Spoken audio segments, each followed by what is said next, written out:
Salut tout le monde, aujourd'hui on se retrouve pour un tout nouveau tutoriel de la partie HTML5 de Billy Coding. Donc aujourd'hui on va étudier les boîtes en HTML5. Donc les balises peuvent se ranger dans deux catégories. Les balises inline qui se trouvent à l'intérieur d'une balise bloc et ne créent pas de retour à la ligne. Et les balises bloc qui créent un retour à la ligne avant et après la balise. Donc pour le CSS, on a la balise span, donc qui est une balise inline, et la balise div, qui est une balise bloc. Ensuite, pour les balises de type bloc, on peut leur donner l'attribut width et height pour la largeur du bloc en pixels et pour la hauteur en pixels ou en pourcentage et pour la hauteur du bloc en pixels ou en pourcentage. Donc pour modifier la largeur ou la hauteur du paragraphe, on tape du CSS.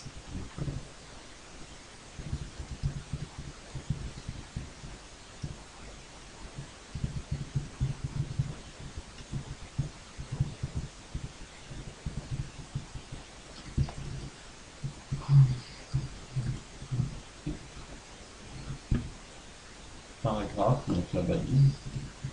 Vous modifiez tous les paragraphes. Et par exemple, width égale. Oh, width, deux points, pardon.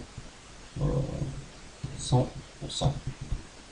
Donc ça c'est pour modifier la largeur d'un bloc, de tous les blocs paragraphes en pixels.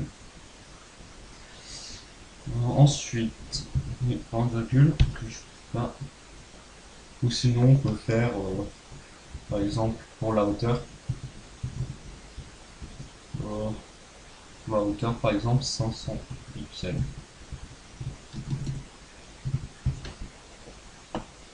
Voilà, 100 px.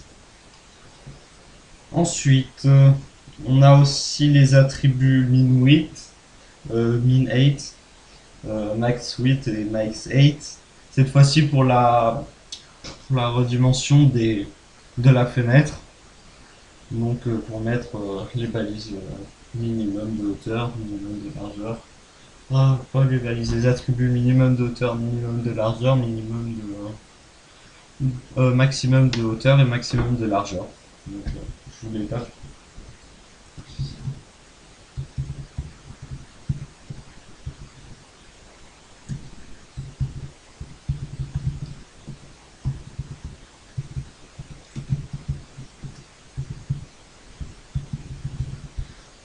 On les emploie comme ces balises avec les attributs en pixels ou en pourcentage, avec les valeurs en pixels ou en pourcentage. Pardon.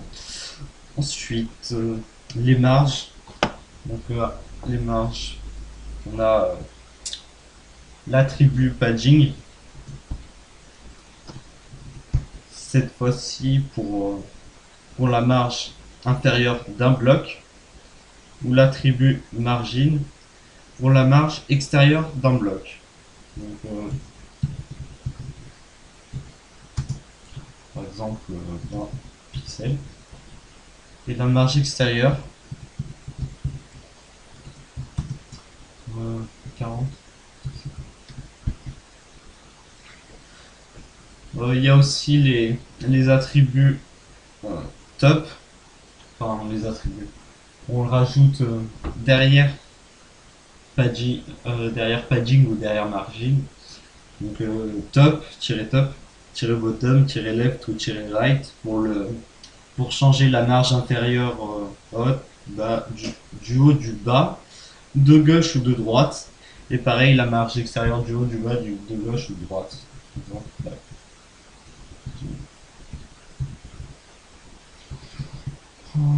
24 pixels. Et voilà.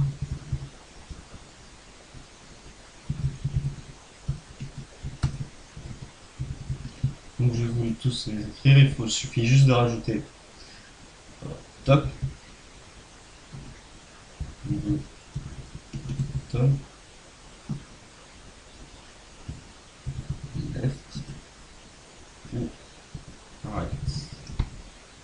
Pour haut, bas, gauche, droite.